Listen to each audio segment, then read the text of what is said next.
I'd like to start out by saying thank you to all the brothers and sisters that have come here today representing this cause. I've been asked by Mr. Itak and the Tribal Council to speak to you and the members of the press about the injustice that's been brought against us by some government officials and big business.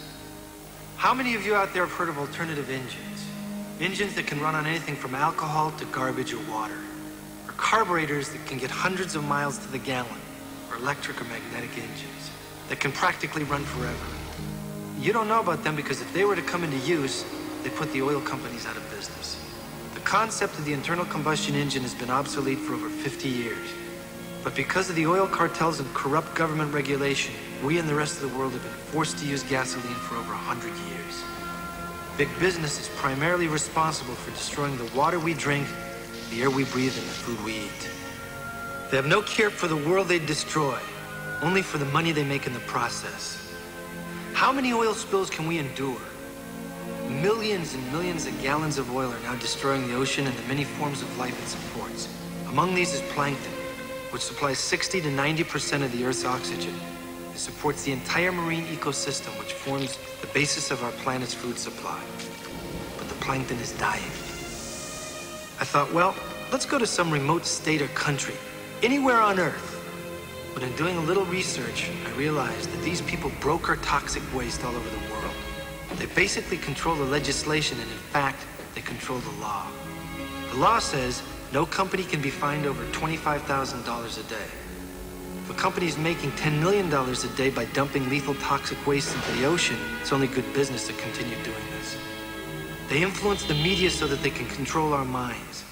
They've made it a crime to speak out for ourselves, and if we do so, we're called conspiracy nuts and we're laughed at. We're angry because we're all being chemically and genetically damaged, and we don't even realize it. Unfortunately, this will affect our children. We go to work each day, and right under our noses, we see our car and the car in front of us spewing noxious and poisonous gases that are all accumulative poisons. These poisons kill us slowly, even when we see no effect. How many of us would have believed if we were told 20 years ago that on a certain day we wouldn't be able to see 50 feet in front of us? That we wouldn't be able to take a deep breath because the air would be a mass of poisonous gas?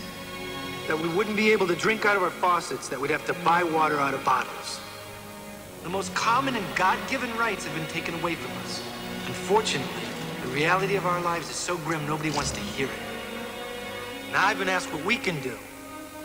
I think we need a responsible body of people that can actually represent us rather than big business.